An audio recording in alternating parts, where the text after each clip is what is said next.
औज़ुबिल्लाहिमिनश्शैतानिर्रजीम बिस्मिल्लाहिर्रहमानिर्रहीम।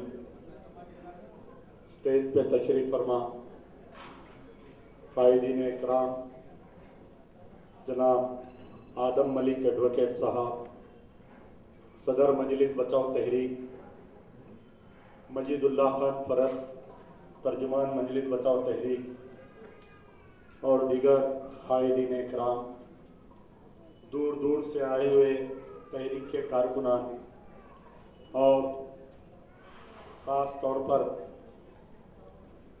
आज के इस इज्तिमा में मखबरी के लिए आए हुए कुछ लोगों को भी मेरा सलाम।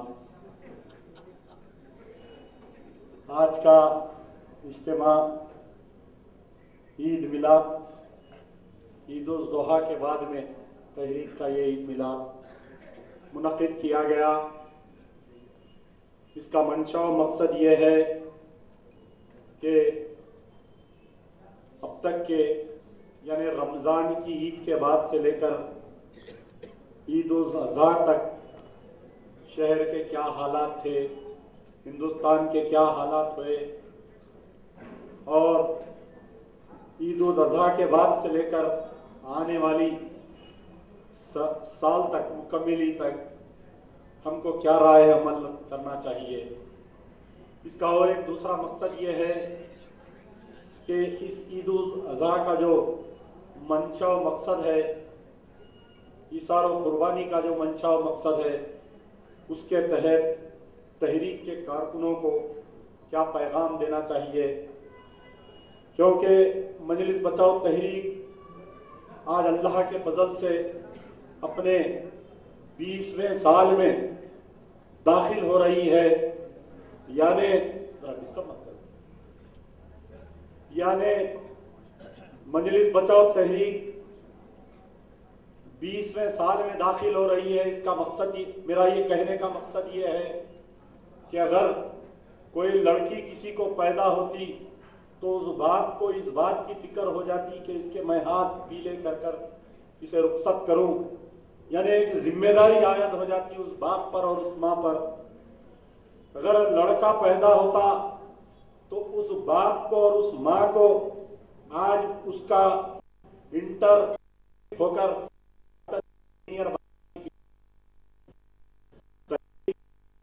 1900 जब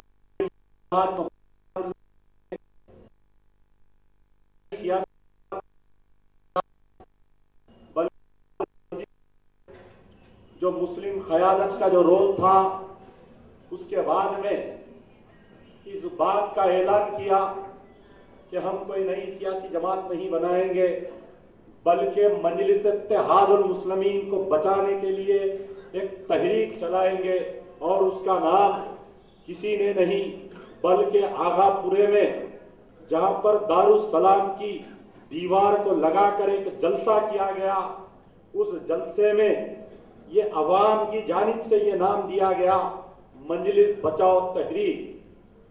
आज ये 20 साल का जो तहरीक का अरसा रहा, मैं उस बात को आगाह कर रहा हूं कि आज की जो नई नस्ल है, जो कंप्यूटर और जो फेसबुक और जो ट्विटर पर बैठती है, उनको ना तो तहरीक के बारे में मालूमात है और ना मजलिस इत्तेहादुल मुस्लिमीन का क्या स्पिरिट था या मजलिस इत्तेहादुल मुस्लिमीन में कैसे आदमी को कारकुन बनाया जाता था।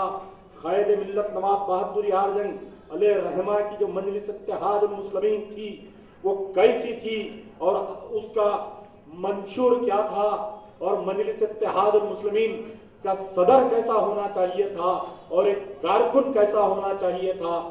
आज नई नस्ल को वाकिफ नहीं। अगर कोई जाकर नई नस्ल से पूछे कि मजलिस इत्तेहादुल मुस्लिमीन को किसने कायम किया, तो ये नए नस्ल कहेंगे कि अब्दुल वाहिद ओवैसी ने मजलिस इत्तेहादुल मुस्लिमीन को कायम किया। जो तोड़ मोड़ कर जो पेश किया जा रहा है नई नस्ल के सामने, जबकि हकीकत इस बात का ऐलान करती है कि मजलिस इत्तेहादुल मुस्लिमीन को कायम करने वाली और जान डालने वाली अगर कोई शख्सियत थी तो कायद मिल्लत नवाब बहादुर यार जंग अलैहिर्रहमा। अगर आज नई नस्ल को कोई जाकर ये पूछे कि दारुस्सलाम किसका है तो कहेंगे कि अवैसी परिवार का दारुस्सलाम है, बल्कि हकीकत यह है कि कायद मिल्लत नवाब बहादुर यार जंग अलैहिर्रहमा ने नामपल्ली के जलसे में इस बात का ऐलान किया था कि एक मरकज सियासी की जरूरत है और एक मरकज के दफ्तर की जरूरत है। तो सबसे पहले कायद मिल्लत ने अपने जेब से उस जमाने में 60,000 रुपए देकर दारुस्सलाम को खरीदा और कुछ पैसे ने लोगों उस जलसे में मौजूद लोगों ने कुछ पैसे दिया। तो आज की नई नस्ल को हमको ये बतलाना जरूरी है कि मजलिस इत्तेहादुल मुस्लिमीन और जब मंशूर बनाया गया तो इस मंशूर को इस बात का ऐलान किया गया कि दारुस्सलाम में उसी को दाखिले की इजाजत है, वही मजलिस इत्तेहादुल मुस्लिमीन का एक अदना कारकुन बन सकता है जो अपने महल्ले की मस्जिद का 5 टाइम का नमाजी हो और जो बाकिरदार हो और जो चेहरे से एक मुसलमान दिखे और उसके कोई किस्म के गलत कारोबार नहीं हो, तो वो मजलिस इत्तेहादुल मुस्लिमीन का एक रुकन बनने की हैसियत रखता हो। और जो मजलिस इत्तेहादुल मुस्लिमीन का 10 साल तक रुकन रहता है, उसके बाद में उस शख्स को आमेला में लिया जाता था, उसके बाद में उस शख्स को सदर के लिए मुंतखब किया जाता था। ऐसा नहीं था कि मजलिस इत्तेहादुल मुस्लिमीन का कोई किराए का टट्टू आया, कोई सूदखोर आया, कोई जानी आया, पैसों का बैग दे दिया और मजलिस इत्तेहादुल मुस्लिमीन का रुकन असेंबली, रुकन बलदिया या एमएलसी बन जाए। ऐसा मजलिस इत्तेहादुल मुस्लिमीन का कोई दस्तूर नहीं था। जब अमानुल्लाह खान ने मजलिस बचाओ तहरीक का जब तहरीक को लेकर चले तो सबसे पहले ने अमानुल्लाह खान ने क्या कहा, मरूम सदर ने इस बात का ऐलान किया कि मजलिस बचाओ तहरीक मजलिस इत्तेहादुल मुस्लिमीन के असल उसूलों पर चलेगी। मजलिस इत्तेहादुल मुस्लिमीन के इस बात का ऐलान किया। तहरीक चलती गई, अमानुल्लाह खान ने तहरीक को लेकर चला, बावजूद इसके कि इतने मुश्किलों का सामना करना पड़ा और सदर मजलिस बचाओ तहरीक के लिए एक लम्हे फिक्र यानी एक ऐसा वक्त आ गया था कि लोग अगर ये इस बात का ऐलान किया जाता है कि अगर किसी को तकलीफ देना है या किसी को सताना है, अपने मुखालिफिन को अगर दबाना है तो उसकी आल औलाद को परेशान किया जाए। जब तहरीक के शुरू होने के मैं समझता हूं कि 6 या 7 महीने के बाद में अमानुल्लाह खान के एक लड़के को मजीदुल्लाह खान फरद को ताड़ा में केस में बुक किया गया। ताड़ा में बुक करके अमानुल्लाह खान के नूरे नजर चश्मे बद्दूर यानी उसकी औलाद को ताड़ा केस में बुक करके 3.5 महीने जेल की सलाखों में रखकर इतनी अजियतें दी गई और एक ही मुतालबा किया गया कि तुम तहरीक को बंद कर दो, बाबरी मस्जिद की जो तुम तहरीक चला रहे हो उसको बंद कर दो, हम तुम्हारे लड़के को आजाद कर देंगे। उस वक्त मैं मौजूद था, दोरा कमिश्नर था, हेज्जे दोरा कमिश्नर था, पुरानी हवेली की दफ्तर में हम बैठे हुए थे। अभी मजीदुल्लाह खान फरद का अरेस्ट शो नहीं किया गया था। आज जो 20 साल पहली बात मैं जब कह रहा हूं तो यकीनन मेरे आंखों के सामने वो मंजर आ रहा है कि मैं ये वाकयात इसलिए बयान कर रहा हूं कि मैं बतलाना चाह रहा हूं कि एक जमात का सदर कैसा होना चाहिए, एक तहरीक जो लेकर चलता है या किसी जमात को लीड करता है उसका सदर कैसा रहना चाहिए। ऐसा नहीं मुसलमानों पर हमला हो रहा है, मुसलमान ताजिरों पर हमला हो रहा है और आपका सदर लंदन में बैठा है, दूसरा एमएलए उसका भाई जाकर ऑस्ट्रेलिया में बैठा है। लेकिन अमानुल्लाह खान को यह पूछा गया कि अगर आप इस तहरीक को बंद करने की बात करते हैं तो हम अभी आपके लड़के को छोड़ देते हैं। विजय भास्कर रेड्डी उस वक्त का चीफ मिनिस्टर था, पीवी नरसिम्हा राव उस वक्त का वजीर आजम था, सीबीआई का डायरेक्टर उस वक्त का विजय रामाराव था। तीनों एक हाथ लाइन पर थे, कमिश्नर के फोन का इंतजार कर रहे थे। तो अमानुल्लाह खान ने मुस्कुराया और कहा कि तुमने मेरे एक बेटे को पकड़ा है, ये दूसरा बेटा मेरे साथ है, इसको भी ताड़ा में डाल दो, और 3 लड़के हैं मेरे, उनको भी मैं भिजाता हूं, उनको भी ताड़ा में डाल दो। यानी कैसा बतलाइए। ये वाकया इसलिए बयान कर रहा हूं कि जो ईद उल अजहा का जो वाकया है कि एक बाप और बेटे की मोहब्बत का वाकया है, और यहां पर अमानुल्लाह खान का भी जो बाप और बेटे की मोहब्बत का वाकया था।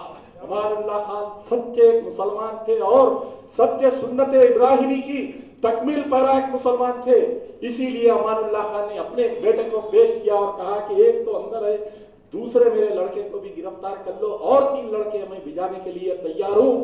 खुदारा कमिश्नर की आंखों में आंखें डालकर पूछा अमानुल्लाह खान ने कि अगर तुम्हारी किसी मंदिर पर कोई अगर जाकर तुम्हारे भगवान के ऊपर अगर पेशाब कर दे तो क्या तुम खामोश बैठेंगे? थोड़ा कमिश्नर चमका और कहा कि व्हाट यू आर स्पीकिंग।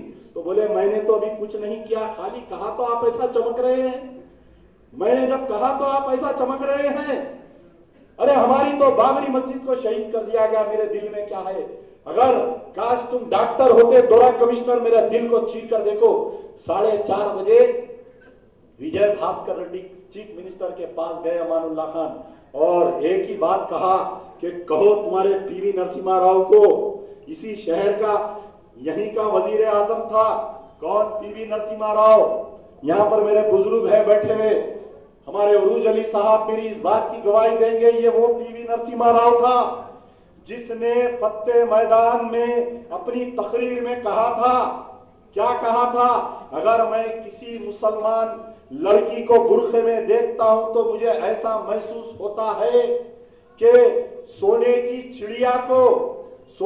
चिड़िया को पिंजरे में बंद कर दिए हैं। और इस बात का ऐलान किया था कि अगर कोई पाकिस्तान रेडियो मुसलमान सुनता है तो उसके कान में शीश पिघला कर डाल दो। वैसा जो आपका आंध्र प्रदेश का चीफ मिनिस्टर था, वो जाकर प्राइम मिनिस्टर बना और बहुत खूब जानता था अमानुल्लाह खान को। लेकिन ताड़ा में 3.5 महीने पुलिस कस्टडी और 1 साल तक जुडिशियल कस्टडी में रखने के बावजूद हिंदुस्तान में 2 केस हुए थे ताड़ा के। एक संजय दत्त का केस था और एक फरहत खान का केस था। यानी वकील नहीं मिलता था, दर दर फिर रहे थे। मैं और अमानुल्लाह खान साहब और डॉक्टर कायम खान साहब वकीलों के घरों को जाकर, बड़े बड़े वकीलों के घरों को खटके मारकर पूछ रहे थे, तो कोई वकील फरहत खान का केस लेने के लिए तैयार नहीं था। आज अल्लाह ने हमारे घर में खुद एक वकील को पैदा किया। फिर ये मिसाल आ गई कि ईद उल अजहा का जो पैगाम है, यानी मैंने पहला जो वाकया सुनाया कि अमानुल्लाह खान ने अपने लड़के को पेश किया, फिर दूसरा मिसाल दिया कि हमारे घर में ही एक वकील को अल्लाह ने पैदा किया। आज सैकड़ों मजलूमों के लिए आज उस वकील जब काला कोट पहनकर ठहरता है तो जजों की थर्राने लगती है। आज कोई मजलूम किसी की मां अगर पुकार कर कहती है तो अल्लाह उसको दारुल अमान की तरफ भेजता है कि जाओ, एक अमानुल्लाह खान का लड़का वकील है, जाओ जाकर उसकी तरफ। तो मैं इस पैगाम को देना चाह रहा था कि तुमने लंदन जाकर बैरिस्टरी की डिग्री पढ़ी, लेकिन तुमको अल्लाह महरूम कर दिया कि तुम किसी मजलूम की मदद काला कोट पहनकर नहीं कर सकते। आज 18 साल हो गए, आज 18 साल हो गए तुम बैरिस्टर बनकर। मैं चैलेंज से कह सकता हूं कि क्या तुमने कभी काला कोट पहनकर किसी मजलूम की हाई कोर्ट या सिविल कोर्ट में तुमने मदद की? तो बात सामने आ गई कि मैंने किसी की मदद नहीं की। बस बाप बेटे ख्वाजा निजामुद्दीन एक जमाने में कहते थे बुजुर्ग लोग, मजलिस इत्तेहादुल मुस्लिमीन, बाप बेटे ख्वाजा निजामुद्दीन। अब आज लोग कह रहे हैं कि मजलिस इत्तेहादुल मुस्लिमीन भाई भाई और लैंड ग्रैबर, बस खत्म। आज की जो मजलिस इत्तेहादुल मुस्लिमीन भाई, छोटा भाई, लैंड ग्रैबर, बस खत्म। आप जाओ जाकर देखो दारुसलाम की हालत, जिधर चेहरा डालो लैंड ग्रैबर का, कोई 100 गज वाला है तो कोई 200 गज वाला है। यानी कमरों में पार्टीशन बन गया दारुसलाम में, 100 गज वाला अलग, 50 गज वाला अलग, 1 एकड़ वाला अलग, फिर रात में सरकार की महफिल अलग होती, बैठ के हुक्का पीते हुए बड़े लैंड ग्राबरा जमा होते अलग। आज हिंदुस्तान के हालात बदल रहे हैं। आज हिंदुस्तान की सियासत करवट ले रही है। हिंदुस्तान की सियासत क्या करवट ले रही है? यूपीए 2 जो गवर्नमेंट है 54 मर्तबा पेट्रोल का रेट बढ़ाए। 9 साल इख्तिदार में 54 मर्तबा पेट्रोल का रेट बढ़ाए। एक मर्तबा भी आपका रुकने पार्लियामेंट, आपका रुकने असेंबली कहीं एहतजाज करते हुए देखे पेट्रोल के मामले में? हर सियासी जमात एहतजाज कर रही। मजलिस इत्तेहादुल मुस्लिमीन का जो स्पिरिट था एहतजाज का, यानी एक दौर ऐसा था कि अगर हुकूमत किस रेट बढ़ाने के लिए भी सोचती तो पहले मजलिस के क़यादत से बात करती कि हमारी ये मजबूरी है, हम रेट बढ़ा रहे हैं, आप लोग एहतजाज मत करो। लेकिन आज रेट बढ़ गए। 54 मर्तबा 54 टाइम्स पेट्रोल का रेट बढ़ा। जो पेट्रोल 35 रुपए लीटर था, आज वो पेट्रोल 120 रुपए के करीब चले गया। पेट्रोल 200 की नोट लेके अगर घर से निकले तो 2 लीटर पेट्रोल भी नहीं डला सका। गैस का रेट आज हर औरत की जबान में, किसी भी घर में जाओ आप, सोनिया अम्मा को इतने गालियां दे रहे हैं औरतें पूछो मत। एक थी इंदिरम्मा, कुछ अच्छे काम कर रही थी, ये एक लाके बिठाए सोनिया अम्मा। सिलेंडर का क्या रेट था मुसलमानों? गैस सिलेंडर का 75 रुपए गैस सिलेंडर का रेट था। आज क्या रेट हो गया? 6 सिलेंडर मिलेंगे।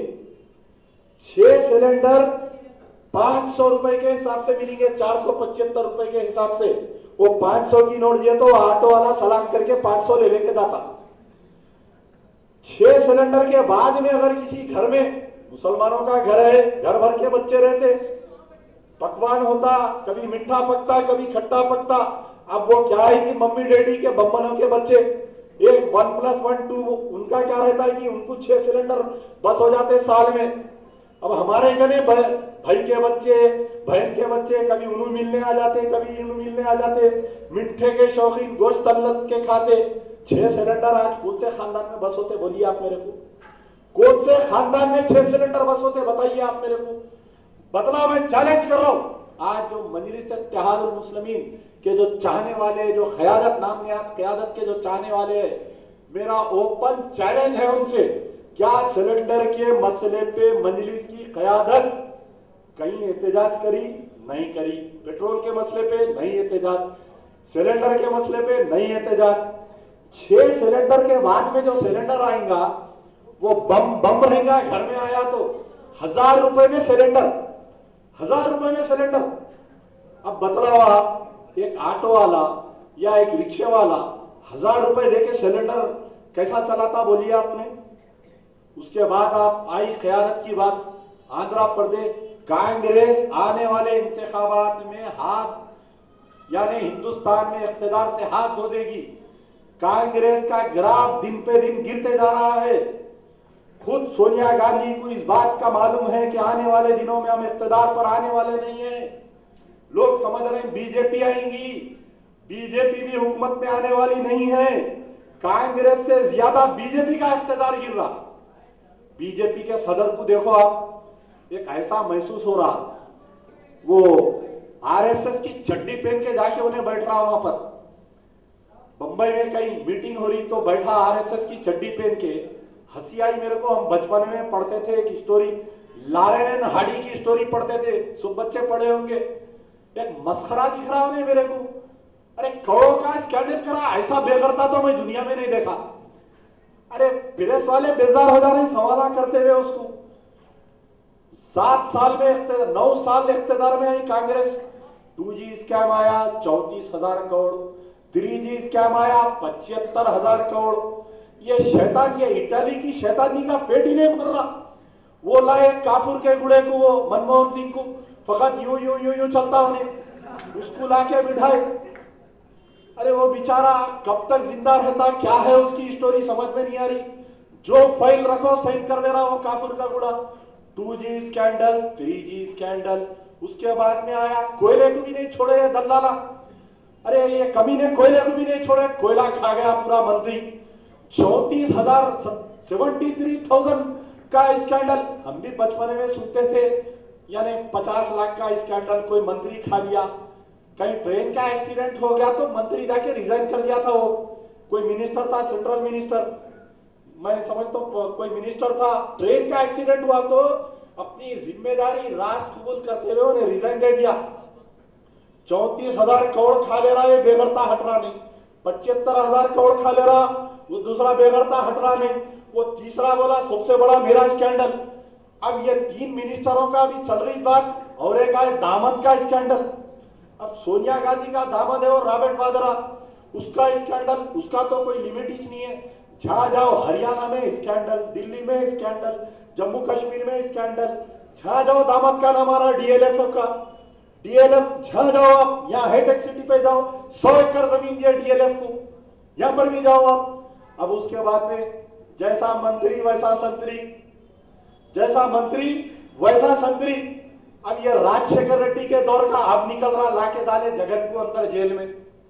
अब जब जगन को डाले, राजशेखर रेड्डी को डाले, तो राजशेखर रेड्डी से खरीद में जितने थे सब स्कैंडल में मुलविस है, सब है ना स्कैंडल में मुलविस।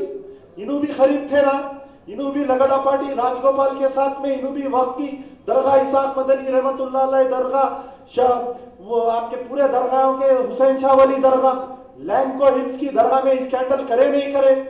लैंको हिल्स का कितना प्यारा फैसला आया, बोलिए आप, अचानक फैसला बदल दिए, क्या इनका इन्वॉल्वमेंट नहीं है वो फैसला बदलने में?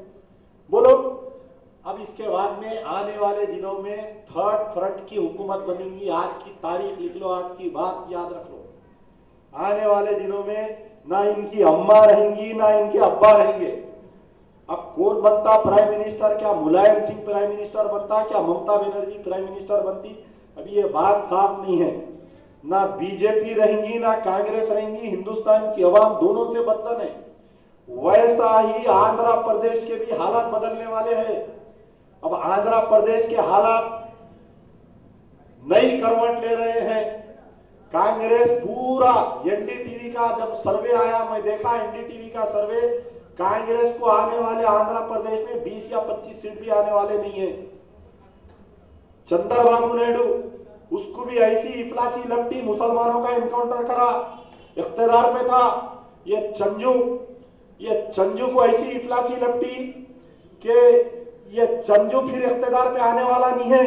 आने वाले दिन लिख लो आप, पूरी तेलुगु देशम आंध्र प्रदेश से सफाया हो जाएगा। आजम अजीज का इनकाउंटर जो तेलुगु देशम की, चंद्रबाबू नायडू इख्तियार पे रहते हुए देवेंद्र गौड़ जो इनकाउंटर कराया आजम अजीज का, आने वाले दिनों में तेलुगु देशम का पूरा सफाया हो जाएगा। कौन आता इख्तियार पे? क्या तेलंगाना आता? क्या आंध्र आता? क्या रायलसीमा आता? मुसलमानों के वोट की अहमियत बहुत है आंध्र प्रदेश में, और आंध्र प्रदेश में जो हुकूमत बनाएगा वो सेंटर में बैसाखी की तरह काम करेगा। बैसाखी रहेंगी, सेंटर में जो हुकूमत चलेगी आंध्र प्रदेश की हुकूमत पे डिपेंड रहेंगी। और आंध्र प्रदेश के जो मुसलमान रहेंगे, यानी एक हलके से 7 उम्मीदवार लड़ेंगे। जो जमात मुसलमान को टिकट देगी, हर आदमी अचानक एक से एक जो मुसलमानों के मुखालिफ थे, एक से एक जो कमीने थे, सब ऐलान कर रहे हैं। कोई बोल रहा मैं 40% देता हूं मुसलमानों को, कोई बोल रहा 50% देता हूं, कोई बोल रहा 100 सीट देता हूं, कोई बोल रहा 170 सीट देता हूं। अब मालूम हुआ मियां भाई का, यानी अब मालूम हुआ, अब जब बताए हम निकाल के तो अब पहचान रहे मियां भाई कैसा रहता बोल के। आने वाले हालात जो रहेंगे, आज का जो ये मीटिंग जो बुलाई गई है, आने वाले दिनों में अजला में इंतखाबात है। आंध्र प्रदेश के अजला में बल्दियात के इंतखाबात है। लोग समझ रहे हैं कि तहरीक खत्म हो गई, तहरीक वो हो गई। तहरीक ना खत्म हुई, ना हुईंगी, ना इंशाल्लाह होंगी। जब तक एक सिपाही भी, एक एमबीटी का वर्कर जिंदा रहेगा, वो तहरीक चलाएगा। एक आदमी भी पूरे आंध्र प्रदेश में 16 साल का बच्चा भी अगर जिंदा रहेगा, तहरीक का चाहने वाला एक बच्चा भी रहेगा, उन्हें सैकड़ों में भारी रहेगा, उन्हें तहरीक चलाते रहेगा। अब कुछ दिन से एक नए पैदा हुए, क्या कि नाम है ना वो पोट्टे का, क्या नाम है वो नेटले पोट्टे का, राजा सिंह। अरे ये अचानक पैदा हुआ, इंटेलिजेंस की रिपोर्ट है। अरे मुसलमानों सुन लो, आज मैं एक मुसलमानों के अहम इज्तिमा से मुखातिब कर रहा हूं। ये राजा सिंह किसकी पैदावार है? ये नेटला पोट्टा ये किसकी पैदावार है? अंजन कुमार यादव एमपी। इसको दिल्ली बुलाकर और एक एमपी, ये 2 एमपियां बैठ के इसको पैसे दिए, इसको कई को पैसे दिए कि मुकेश यादव को कॉन्स्टिट्यूंसी में परेशान करो बोल के पैसे दिए। इसके जितने भी इन्हें गड़बड़ कर रहा, राजू सिंह जो जितनी भी गड़बड़ कर रहा है, ये तेलुगु देशम का जो कारपोरेटर है, इन्हें जितना फिसाद फैला रहा, ये पूरा पैसा कांग्रेस से आ रहा और ये पूरा पैसा एक मुसलमान एमपी दे रहा। मेरे कने हर चीज का सबूत है। मुकेश को परेशान करने के लिए कांग्रेस के इंटरनल पॉलिटिक्स में राजा सिंह को पैसे देकर पैदा करे। अरे एक मुसलमान अगर कोई बयान दिया, मैं जुलूस निकाल रहा हूं बोल के अगर बयान दिया तो 5 लारी पुलिस उसके घर कने लाके ठहरा देते, 5 लारी पुलिस लाके ठहरा देते। इसके खिलाफ में कोई पुलिस काम ही नहीं कर रही। पुलिस का तो ऐसा हो गया, उन्हें दूल्हे भाई हो गया, इन्हों साले हो गए, इन्हों समझ में नहीं आ रहा पुलिस वालों का हिसाब किताब। नहीं भाई, आपका उनका कुछ रिश्तेदारी है तो मत करो, लेकिन यहां हम भी हैं बीच में। जब तक हम नहीं बोले तुम कैसा? पहले हमारे घर आके वहां जाना, समझे ना? अब ये राजा सिंह एक नया पैदा हुआ पुलिस वाले, उसको सिक्योरिटी दे रही, उसको तकरीर का मौका दे रही, उन्हें वीडियो पे आप इंटरनेट फेसबुक खोल के देखो, राजा सिंह का कितने खिलाफ में, मुसलमानों के खिलाफ में उन्हें बोल रहा। मजलिस की क़यादत कुछ नहीं बोल रही, खामोश बैठी हुई है, कहीं को नहीं बोल रही मजलिस की क़यादत, इसलिए आवाज नहीं उठा रहे उसके खिलाफ में। मुसलमान परेशान रहे, बीजेपी वाले गाली दिए तो हमको वोट देते मुसलमान, नहीं तो कहीं को देते हमको वोट। अगर फर्ज करो आपके बस्ती में पूरे मसले हल हो गए, लाइट आ गई, ड्रेनेज आ गई, नल आ गया, कोई बीजेपी का जुल्म नहीं है। मैं ये पूछना चाह रहा हूं हैदराबाद के मुसलमानों से, आंध्र प्रदेश के मुसलमानों से, पुराने शहर में कभी आरएसएस की परेड हुई? कभी आज तक देखे? या मेरे बुजुर्ग बैठे हुए आप इस बात की गवाही देंगे, क्या आरएसएस की कई शहर में परेड होते देखे? अरे आज से 8 दिन पहले मैं हैरत करा देख के, आरएसएस का कैडर चड्डी बनियान पहन के गौलीपुरे से लाल दरवाजा मोगलपुरे से जा रहे, परेड हो रही। हैरत हुआ मैं, एक बड़े ऑफिसर को फोन करके पूछा क्या ये परेड का आप परमिशन दिए क्या? नहीं हमको नहीं मालूम, हमारे का नहीं। मैं बोला ऐसा कैसा नहीं मालूम? पूरे इंटेलिजेंस, पूरे एसबी के जितने मकबरा है मुसलमान तंजीमों के वास्ते, यानी कमिश्नर की जो एसबी ब्रांच है वो मुसलमानों के लिए, मकबरी के लिए। मुस्लिम फील्ड स्पेशल ब्रांच में कोई हिंदू फील्ड नहीं है, स्टेट इंटेलिजेंस में कोई हिंदू फील्ड नहीं है, सेंट्रल इंटेलिजेंस में कोई हिंदू फील्ड नहीं, रा में कोई हिंदू फील्ड नहीं, सिर्फ मुस्लिम फील्ड, खाली मुस्लिम फील्ड। तो इतना बड़ा परेड निकला, क्या कर रहे थे एसबी वाले, इंटेलिजेंस वाले? क्या कर रहा था मोहनपुरा पुलिस स्टेशन, क्या कर रहा था शालीबंडा पुलिस स्टेशन, क्या कर रहा था छतरीना का पुलिस स्टेशन? ये परेड से एक महीना पहले Fateh Maidan exhibition ground, all India industrial exhibition ground में अचानक ये गणेश से एक दिन पहले रैली निकाले, पूरा सैदाबाद से, शालीबंडे से, लाल दरवाजे से, गौलीपुरे से, अंबरपेट से, अचानक पूरे गेरू झंडे डाल के एक रैली निकाले। पुलिस वाले तमाशा है और गाना बजा रहे, राम मंदिर बनाएंगे, वहीं बनाएंगे, गाना बजा रहे, मुसलमानों के खिलाफ में इश्तियारअंगेजी कर रहे। खामोश बैठे हुए हैं, पुलिस वाले भी खामोश बैठे हुए हैं, मियां मिट्ठू भी खामोश बैठे हुए हैं। इनको तो मौका मिल रहा और गालियां दियो मुसलमानों को, हमारे करीब आते, नहीं तो कहीं को आते हमारे करीब मुसलमान, हमारे करीब क्यों आते? यानी बीजेपी वाले अगर मुसलमानों को गालियां देंगे, राजा सिंह मुसलमानों को गालियां देंगे तो मुसलमान इनके करीब जाता, अगर उन्हें गालियां नहीं दिया तो कहीं को करीब जाते, अगर उन्हें गड़बड़ नहीं करा तो कहीं को जाते, अगर हिंदुवानी वाले हमला नहीं करे तो कहीं को जाते, कहीं को इनको इलेक्ट करते। मकसद यह है उन लोगों का। सारे हिंदुस्तान में एहतजाज हुआ, मैं जो बात बतला रहा हूं मजलिस इत्तेहादुल मुस्लिमीन की स्पिरिट, यानी जो मुजाहिदाना किरदार जो सदर में रहना चाहिए वो आज बाकी नहीं है। एक जमाने में मजलिस इत्तेहादुल मुस्लिमीन का ऐसा सदर हुआ करता था, दारुस सलाम में अगर वो ऐलान कर देता किसी एहतजाज का तो सारे शहर में हंगामा मच जाता। आज हमारे सदर को शहर पे लिटा के पुलिस वाले मारे तो कोई दुकान नहीं बंद करा। आज यानी मैं ये बतलाना चाह रहा हूं, बर्मा में एक वाकया हुआ। बर्मा में म्यांमार जो है आज भी एहतजाज, आज भी मुसलमानों पे जुल्म हो रहा। सारे दुनिया में एहतजाज हुआ बर्मा के ताल्लुक से, सारे हिंदुस्तान में एहतजाज हुआ। अगर एहतजाज नहीं हुआ बोले तो हैदराबाद में एहतजाज नहीं हुआ। हैदराबाद में अगर कोई तंजीम या कोई गैर सियासी तंजीम एहतजाज करने की भी सोचे, फोन मर गई, फोन चले जा रहा, देखो फलाना आदमी एहतजाज कर रहा, उसको उठा लो, उसको गिरफ्तार कर लो। बताओ आप, क्या हैदराबाद में एहतजाज हुआ? क्या आंध्र प्रदेश में एहतजाज हुआ? आसाम में मुसलमानों को काट दिए नंगा, यानी आज आसाम के तकरीबन 30,000 मुसलमान घर से ले गए।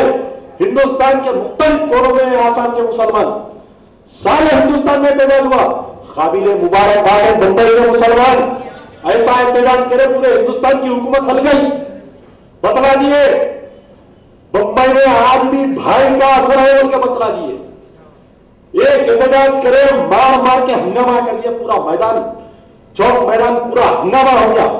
एहतजाज नहीं हुआ बोले तो आसाम के मुसलमानों के ताल्लुक से एहतजाज नहीं हुआ बोले तो सिर्फ हैदराबाद में नहीं हुआ। चलो ठीक है, ये सियासी मैदान था।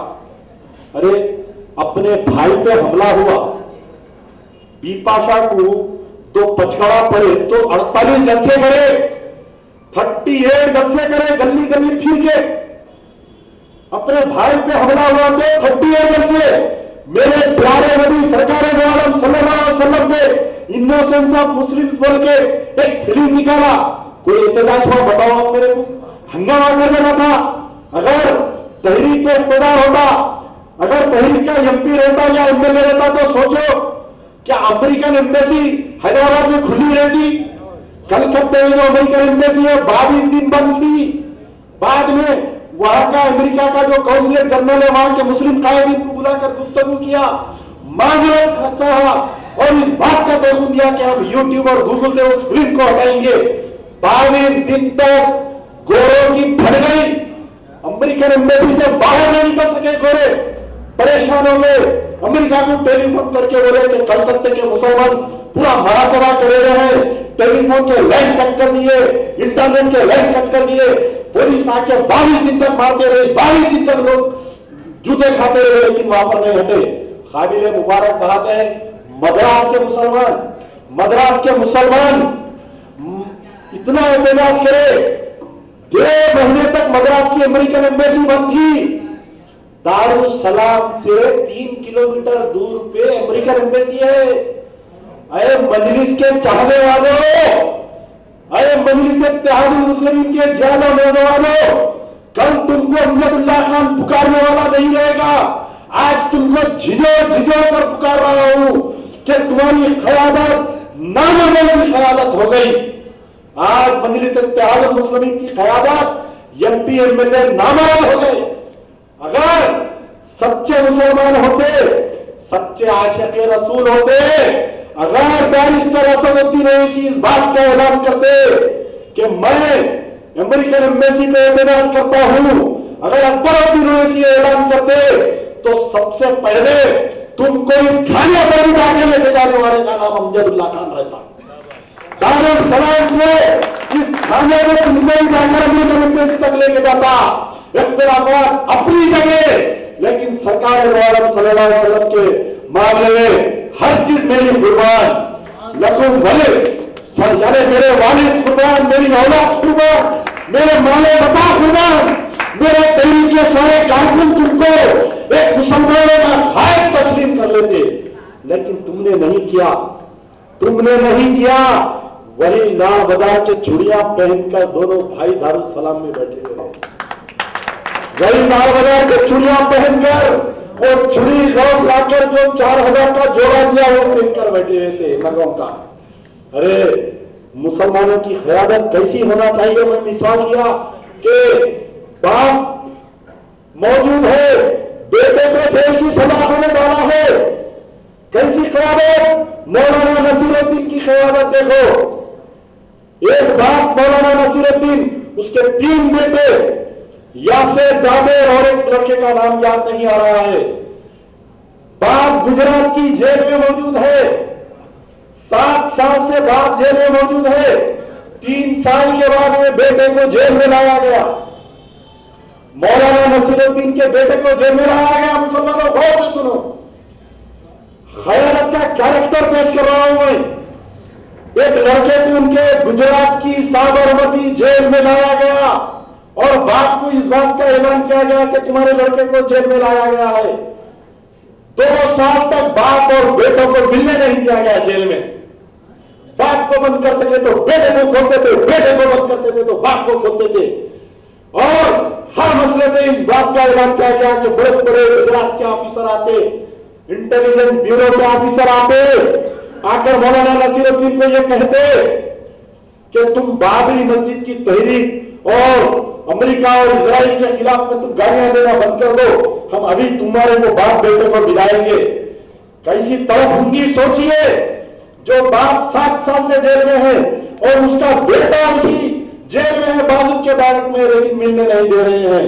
और 2 लड़के मध्य प्रदेश की जेल में जब छुप कर आए, यासिर और जावेद, क्या इंटरव्यू दिया। आंख बंद कर सोचो, अगर कल के दिन आपकी या हमारी औलाद के साथ ऐसा पेश आएगा तो क्या होगा। 4.5 साल यासिर और जावेद को, दोनों को मध्य प्रदेश की जेल में रखे। इस तरक्की याफ्ता मुल्क में एक मुस्लिम कैदी को लाइट और पंखे की इजाजत नहीं थी। 4.5 साल अंधेरे में रखे उन बच्चों को। आपके हल्के के हैं, एमपी आपका है, एमएलए आपका है मलकपेट का। मलकपेट के 35 बच्चे गुजरात की जेल में है, मध्य प्रदेश की जेल में है, महाराष्ट्र की जेल में है। हिंदुस्तान में कहीं भी फिसाद हो लो, पुलिस वाले आ रहे, हैदराबाद के बच्चों को उठा के लेके जा रहे हैं। बैरिस्टर असदुद्दीन ओवैसी, तुम जवाब दो। आज तुम कटघरे में हो मुसलमानों के, आज मुंसिफ मुसलमान बनकर बैठा है और तुमसे सवाल कर रहा है, तुम जवाब दो कि तुमने क्या कभी 7 साल के अरसे में एक मर्तबा भी तुमने मौलाना नसीरुद्दीन के लिए सवाल उठाया पार्लियामेंट में? क्या मौलाना नसीरुद्दीन के 3 लड़कों के लिए तुमने कभी ऐवान असेंबली में, ये तुम्हारी जो हिजरों की फौज है, क्या कभी ऐवान असेंबली में आवाज उठाई मौलाना नसीरुद्दीन के लिए या उनके बच्चों के लिए? नहीं उठाए। आज से 8 दिन पहले एक बच्चे को ले लेके गए, 1 महीना पहले, 1 महीना पहले सैदाबाद में फिसाद हुआ। सैदाबाद में फिसाद कई को हुआ, इनकी माता को काट के इन्हीं डाल लिए अंदर। फिसाद कराने के लिए सैदाबाद में वो जो मुकामी कारपोरेटर है मादन्ना पेट का, उन्हें फिसाद कराया।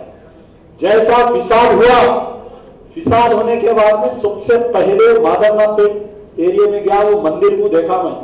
देखते ही बोला अतराफ में कोई मुसलमानों का घर नहीं है, ये हो ना हो ये इनकी शरारत है। गाय का गोश्त डाले मंदिर में, फिसाद कराए बीजेपी वाले। बाद में इंक्वायरी हुई, कई मुसलमानों को नहीं मालूम। इंक्वायरी होने के बाद में एक खासा हज को गए, 100 चूहे खा के बिल्ली हज को गई। और गई नहीं गई, किसके साथ गई? एक इनके जो नए समधी बने बड़े चोर के साथ गए हज को। तो यानी जो मादन्ना पेट के फिसाद के बाद में पुलिस वालों के ऊपर एक इंक्वायरी बैठी, यानी एक डिपार्टमेंटल इंक्वायरी बैठी। और डिपार्टमेंटल इंक्वायरी में 37 पुलिस वालों को सस्पेंड करे, ट्रांसफर करे। और 37 पुलिस वालों में 32 मुसलमान है। 32 मादन्ना पेट पुलिस स्टेशन और संतोष नगर पुलिस स्टेशन के 32 मुसलमानों को सस्पेंड करे, ट्रांसफर करे। फिसाद कराया कौन? हिंदू। झगड़ा करा कौन? हिंदू। डंडे मारा कौन? हिंदू। और सस्पेंड करे मुसलमान पुलिस वालों को, ट्रांसफर करे मुसलमान पुलिस वालों को, केस लागू करे मुस्लिम नौजवानों पे। अरे जुल्म की इंतहा यह हो गई। एक सैयद फैसल नामी एक बच्चा आसमानगढ़ आपका एमएलए आसमानगढ़ में मलकपेट एरिया में आता, एक एमएलए का ड्राइवर उन्हें, भाई मेरा भी ड्राइवर रह सकता, कहीं गड़बड़ होती मैं अचानक चले जाता हूं, तो क्या ड्राइवर को केस में बुक कर देते? एक ड्राइवर को, एक एमएलए मलकपेट के ड्राइवर को कुछ पूछताछ के लिए बुला रहे थे पुलिस वाले, पूछताछ के लिए बुला रहे थे। वो बेचारा डर के भाग लेते फिर रहा, छुप लेते फिर रहा। मरकज सियासी के दफ्तर को गया तो बोले उसको 8 दिन नको दिख, तू बोले उसके घर में शादी थी, उन्हें आया आसमानगढ़, यही हमारे चंचलगढ़ में बेचारे बावर्ची का काम करते, उनके पूरे खानदान को मैं पहचानता हूं। यानी उन्हें 8 दिन के पहले आ गया, उन्हें आसमानगढ़ में उन्हें दावत में बैठा हुआ, अचानक टास्क फोर्स वाले आ गए आसमानगढ़ में, उन्हें पुलिस के डर से भागा, भागने के बाद में छत से गिर के उन्हें शहीद हो गया बच्चा। अब जैसा उन्हें मरा, मेरे को इत्तला मिली और बेचारे उनके वालिद से मेरे अच्छे ताल्लुकात थे, उनको फोन करके बोले मैं गया, जाते इनू आ गए, गुल्लू दादा आ गए, उनू आ गए, इनू आ गए, नहीं हमारा एरिया है, हम देख रहे, हम कर ले रहे। मैं बोला ठीक है चलो आप करो, देखेंगे कितना दम है पुलिस के खिलाफ में। वो गए नाके पे यूं यूं ड्रामा करे आ गए, उल्टा पुलिस वाले उसके ऊपर केस बुक करके, आज तक उसकी कार्रवाई क्या हुई, आज तक सुने आप कोई कार्रवाई हुई बोल के? आसमानगढ़ में बच्चा जो टास्क फोर्स के जुल्म से भागते हुए बड़े बड़े बातें कर रही, वो बड़े बड़े बातें गुल्लू दादा के रोज चोर चैनल पे देखो आप, रोज शो टीवी पे, रोज वैसा कर दिए, ऐसा कर दिए, उन्होंने ऐसा कर दिए। अरे आसमानगढ़ तुम्हारे हल्के में आता है बच्चा सैयद इमरान, जो नाम सैयद फैसल निजामी जो बच्चे का नाम है, क्या हुआ आसमानगढ़ में जो बच्चा मरा? सो आज तक कोई इंक्वायरी हुई? एक कांस्टेबल को सस्पेंड नहीं करा सके तुम? वो आसमानगढ़ के वाकये से थोड़े दिन पहले 20 फरवरी के दिन एक मुजीब नामी एक लड़का था, मुजीब, मोगलपुरा पुलिस स्टेशन के जुल्म से फांसी ले लिया उन्हें नशमन नगर में। लिया नहीं लिया फांसी बोलो, अखबार में आया नहीं आया, फौरी उसका उन्हें फांसी लेते वक्त उन्हें डाइंग डिक्लेरेशन लिखा, उन्हें मरने वाला 2 लेटर लिखा, एक अपने जेब में रखा है, दोस्त को लिफाफा दिया। वहां पर पहुंच गए इनके कारपोरेटर साहब फौरी, एक एमएलए वहां पहुंच गए, उसका सुसाइड नोट रजिस्टर किया। क्या बोला? नहीं वो माशी हालत में परेशान था, मर गया उन्होंने बोले।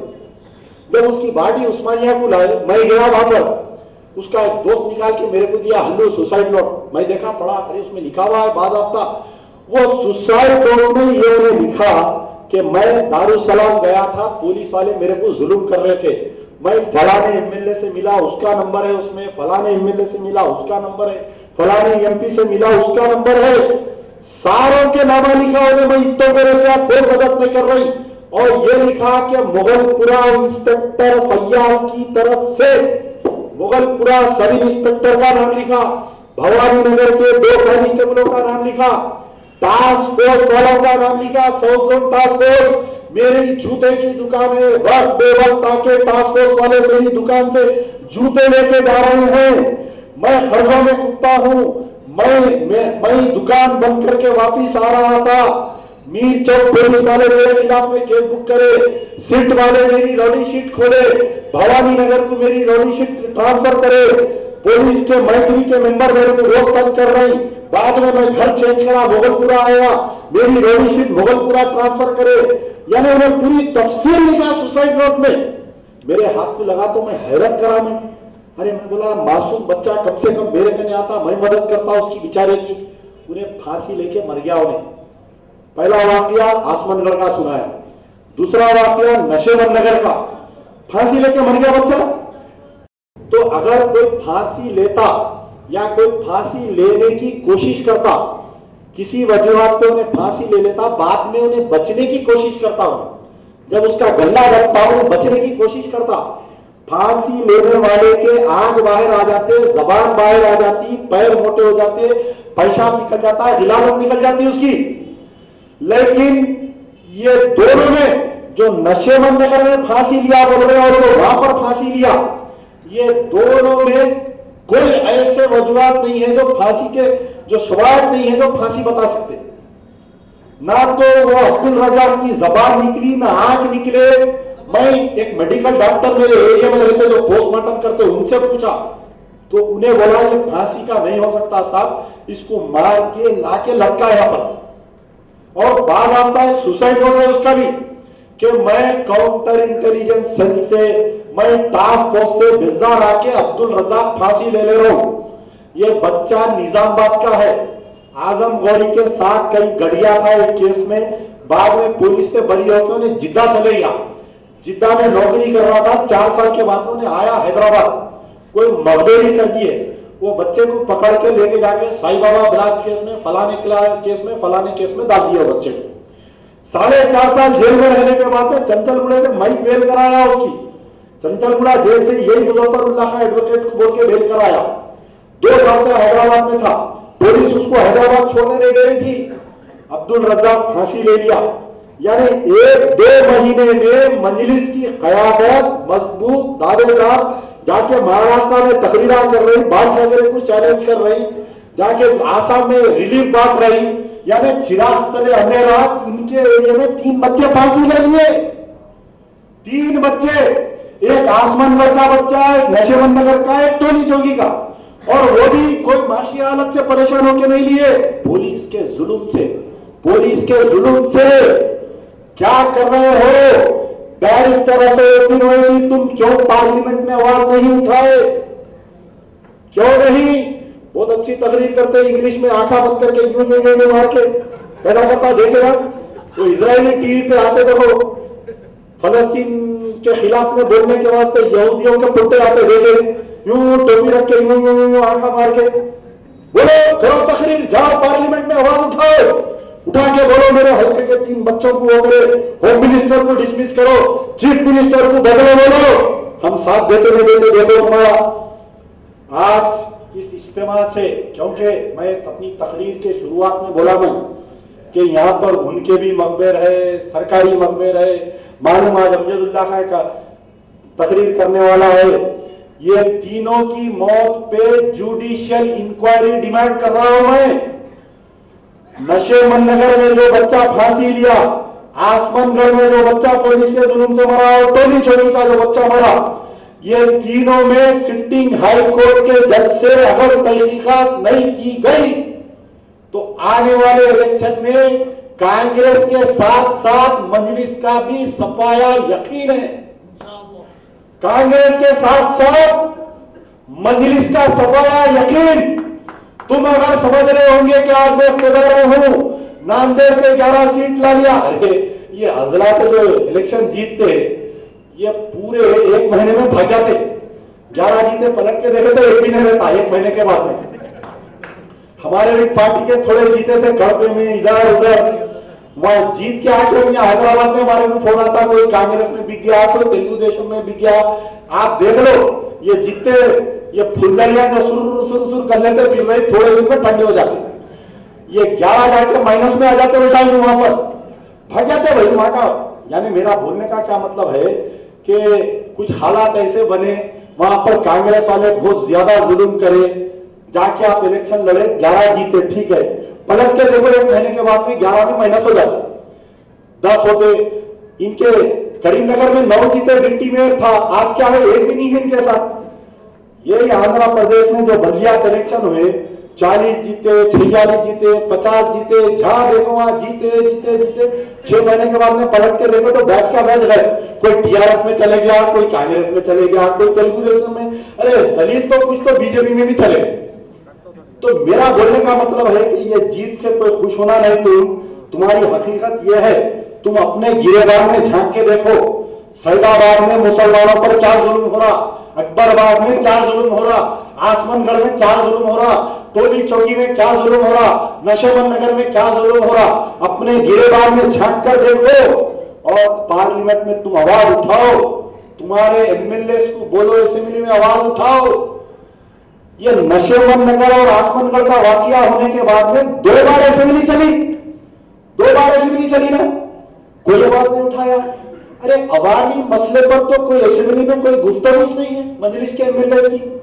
आज लाइट का क्या मसला है बोलो मेरे को, लाइट की क्या हालत है, सुबह 3 घंटे, शाम में 3 घंटे। अरे अल्लाह तुमको दिया, तुम्हारे घर जनरेटर है, तुम बैठे हुए सुकून से जनरेटर लगा लेके ऐसी। गरीब का क्या हाल होगा, बच्चे तरस ही पढ़ने वाले, आने वाले साल में ओल्ड सिटी का परसेंटेज ऑफ रिजल्ट गिर जाएगा।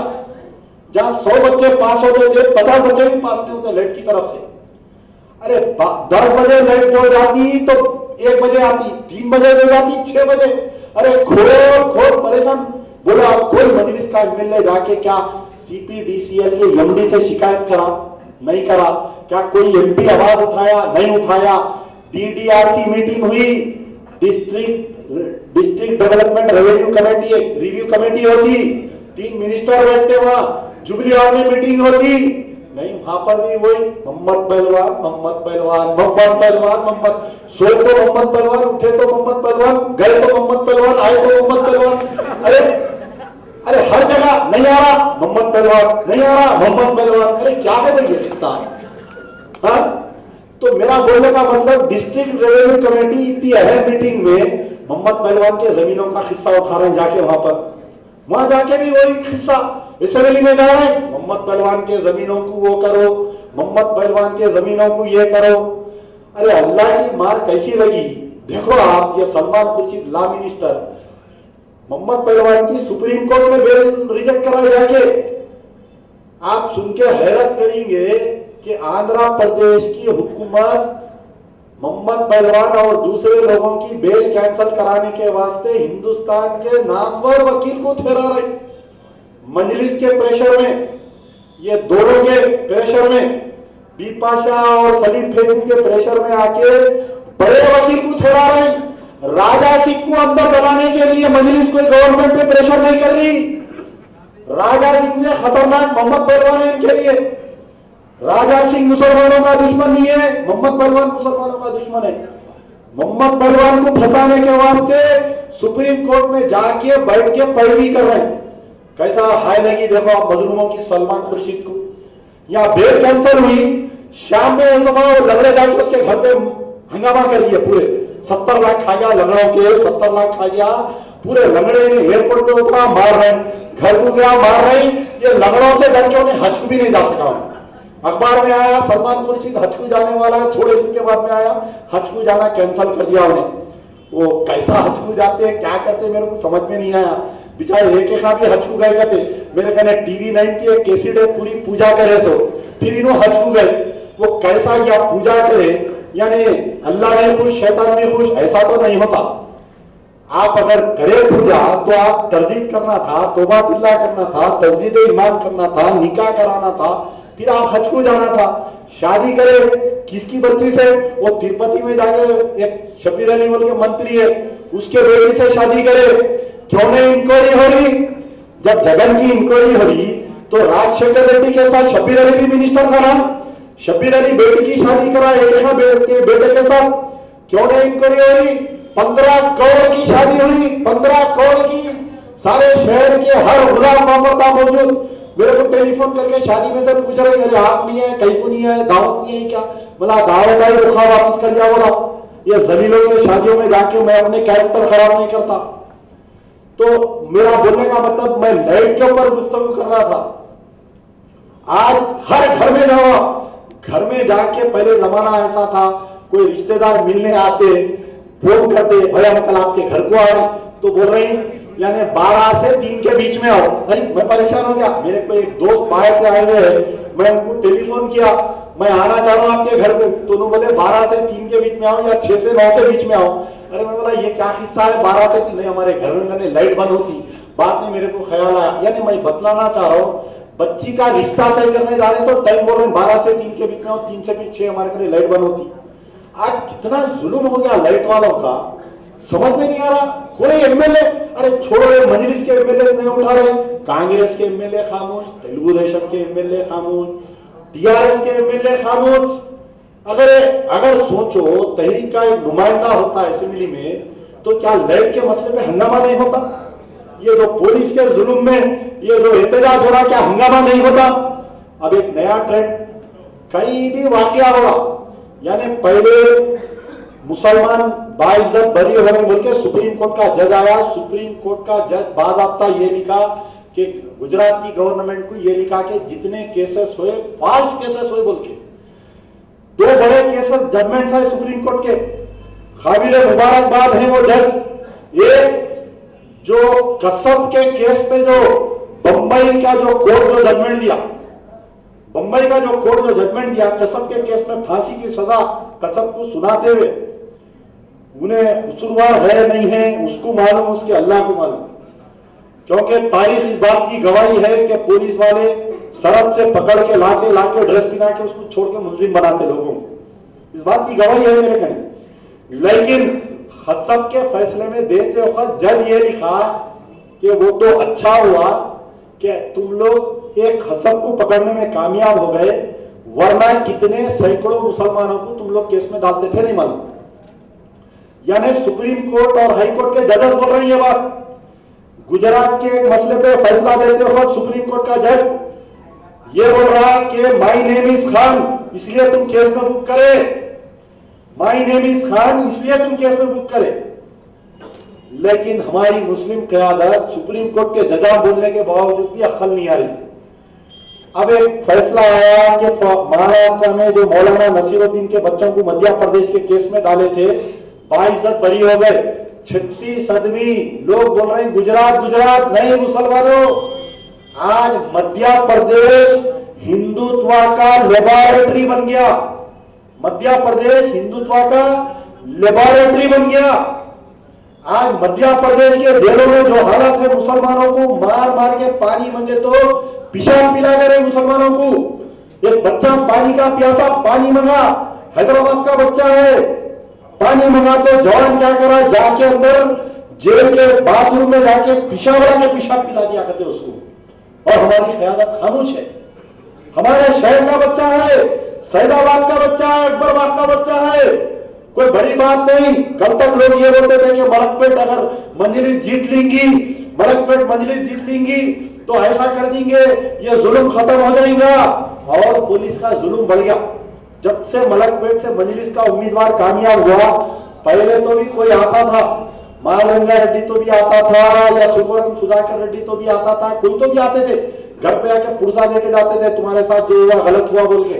लेकिन आज कोई नहीं आ रहा, कोई नहीं आ रहा। आज सैकड़ों बच्चे, आज से कुछ दिन पहले उबैदुर रहमान नामी एक बच्चा है, उबैदुर रहमान नामी बच्चे को 27 सितंबर 2012 को कर्नाटक बेंगलुरु की पुलिस आई और जैसा चीन मुर्गी के बच्चे को लेके जाती वैसा उबैदुर रहमान के घर में घुस के लेके गई। उबैदुर रहमान का घर कहाँ है मेरे भाई, कहाँ है बोलो आप? गुलशन इकबाल कॉलोनी। गुलशन इकबाल कॉलोनी कहाँ है? बाबा नगर के सामने की बस्ती। बाबा नगर कहाँ है? Chandrayan Gutta assembly constituency. कहाँ गए बिपाशा बाकड़े पहलवान? बहुत बड़े बड़े बातें करते, मैं नहीं था, मैं रहता तो ऐसा कर देता, मैं रहता तो ऐसा कर देता। हर वाक्य के बाद में आके तकरीर करके जाती बिपाशा, मैं रहता। अरे कहाँ थे बेटे? गुलशन इकबाल कॉलोनी में, आपके एरिया में, चंद्रायन गुट्टा एरिया में मंजलिस इत्तेहादुल मुस्लिमीन के फ्लोर लीडर के एरिया में आके मासूम बच्चे उबैदुर रहमान को बेंगलुरु की पुलिस उठा के बाई रूट लेके गई उसको। चलो ठीक है, एक को लेके गई। फिर थोड़े दिन हुआ, 6 अक्टूबर 2012, 3 अक्टूबर 2012 बारकस में शाहीन नगर बोल के एक बस्ती है, तैयब जाबरी बोल के, ये बच्चे का एक दोस्त था, इन्हें उन्हें दोनों कोई मदरसे में पढ़ते थे, उसको उठा लेके गए। बारकस आपके हल्के में छे ना, वो भी बारकस वो भी आपके हल्के में छे ना, चंद्रायन गुट्टे के। कहां गए बाकड़े पहलवान? कहां गए? बड़ी बड़ी बातें, लाल दरवाजे को हरा कर देता हूं, वो फलाना कर देता हूं। मैं बोला, ये तकरीर करे थे बिपाशा आज से 4 साल पहले, तो उनकी 1 विकेट गिरी तो हमारी 1 विकेट गिरी तो उनके मैं 6 विकेट गिराया हूं। कहां गए? तैयब जाबरी को उठा के लेके गई पुलिस, बंबई की पुलिस आई, तैयब जाबरी को लेके गई। 3 दिन पहले सैयद मकबूल बोल के एक बच्चा है बेचारा, नांदेड़ का रहने वाला बच्चा बेचारा, उसको कोई वहां पर पुलिस वाले जुल्म करे, उसको लाके यहाँ कौन से की मर्डर केस में डाले, उसको लाके उन्हें आके कहा कि एक छोटा कारोबार कर लेके था उन्हें।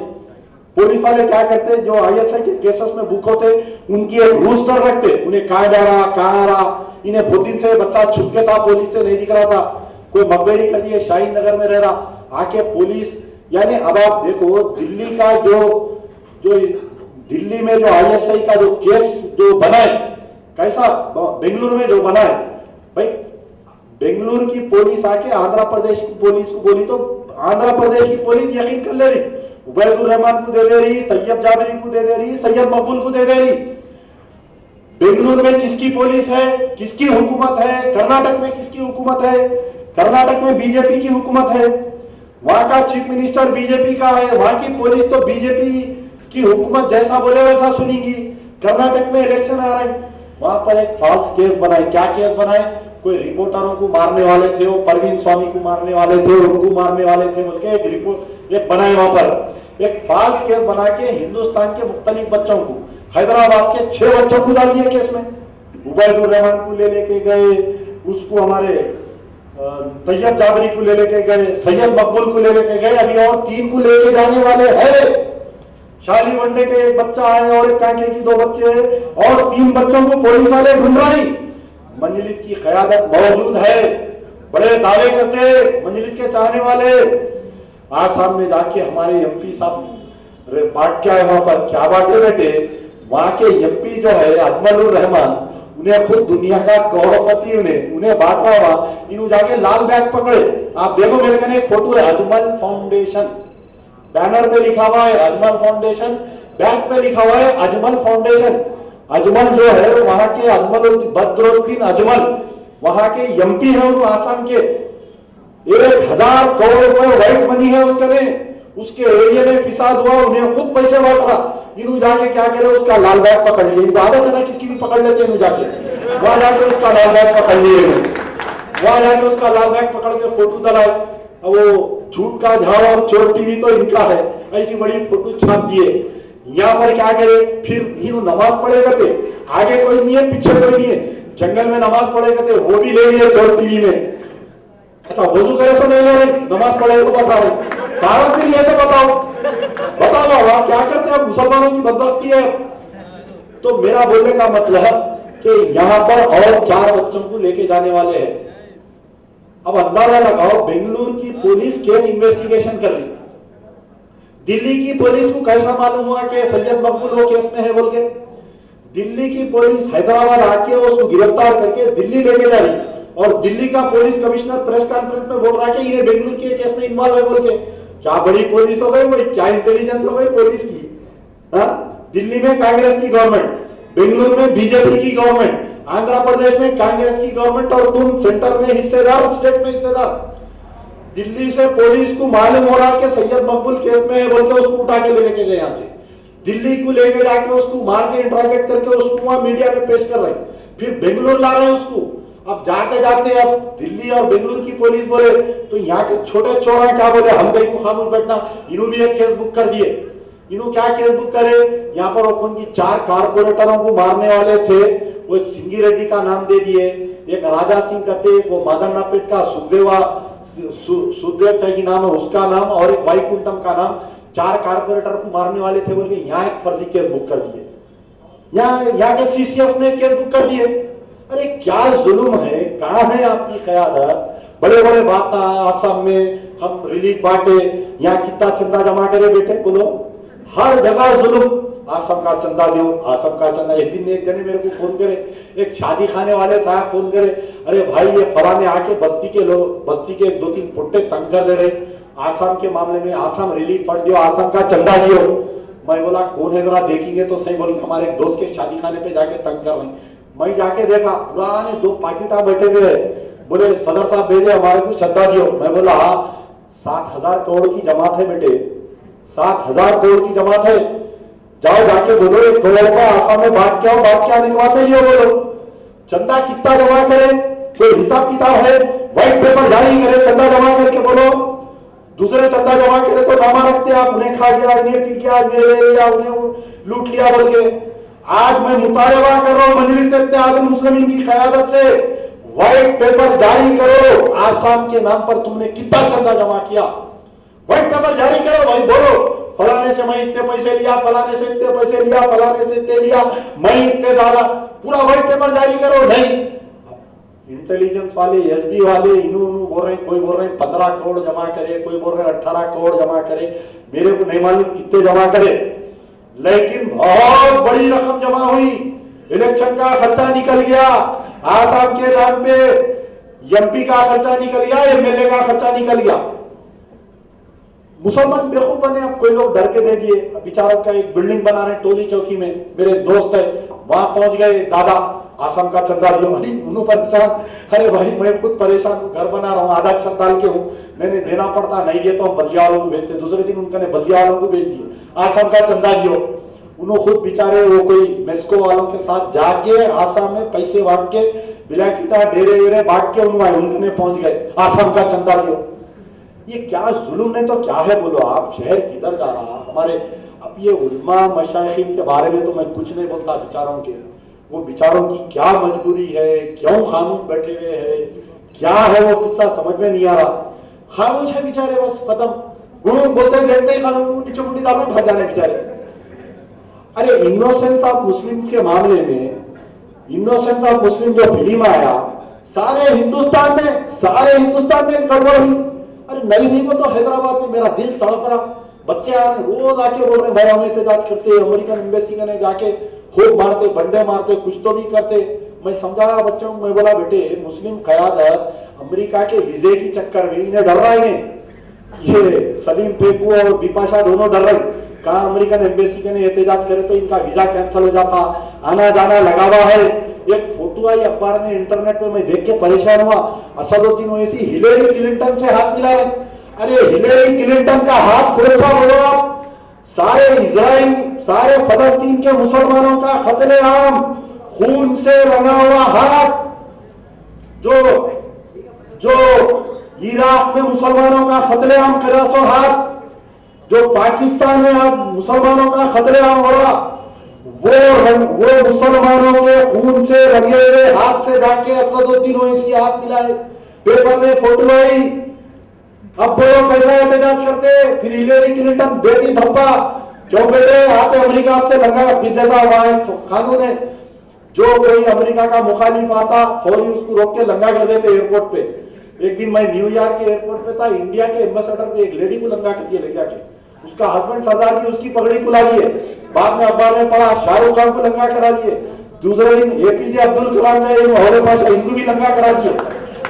तो अब असदुद्दीन ओवैसी को नहीं लंगा करने बोले तो इनका एजेंट है, इनका खास आदमी है, उन्हें इस बात का उसको ग्रीन चैनल दे रहे। शिकागो के एयरपोर्ट से मेरे को एक बच्चा टेलीफोन करके बोला कि असदुद्दीन ओवैसी जब अमेरिका के एयरपोर्ट पे आए तो अमेरिकन पुलिस जाके उनको रिसीव करके लाई। मैं बोला हो बेटे, उनको ही रिसीव करती, हमारे को कहीं करती, उन्होंने अमेरिका के दोस्त है ना, अगर दोस्त नहीं होते तो यहाँ एहतजाज करते, यहाँ अमेरिकन एम्बेसी के सामने। आज भी बोलो, ऐलान कर रहा हूं, कल तुम ऐलान करो, कल दारुसलाम में इजलास बुलाओ, सारे आम मुसलमानों का इजलास बुलाओ। अच्छा दारुसलाम में जलसा करे, किसको बुलाए बोलो? तेलुगु देशम से लालजान पाशा, पूरी जिंदगी उसकी मुखालिफत में गुजरी मजलिस की। अब वो उसको खुद सुल्तान सलाउद्दीन ओवैसी तकरीर करते हुए छौनी के जलसे में ये बोले कि ना इन्हें ही में है ना इन्हें शी में है। बोले लालजान पाशा के ताल्लुक से बोले नहीं बोले। आज लालजान पाशा को बाजू बुला के बिठा लिए। उसके बाद में उसकुला और रहमान जामी टीआरएस हमारे गुजर पार्टी का है बेचारा, वो वाईएसआरसी का हबीब अब्दुल रहमान अल्ताफ, उसको रहमान जामी बोलते समझ गए ना। हाँ, तो उसको बोला, उन्हें आके आंखा बंद करके उन्होंने मुंह में सौंप डाल के तकरीर कर रहे हैं। सरकार द्वारा सल्लल्लाहु अलैहि वसल्लम के मामले में एहतजाजी जलसा हो रहा, वो एक टीआरएस के को बुला ले रहे, उनको एक को बुला के जलसा करके बोले चलो भाई अच्छा हुआ, बहुत माफियत कर रहे थे एमबीटी वाले, जलसा तो कर दिया हम।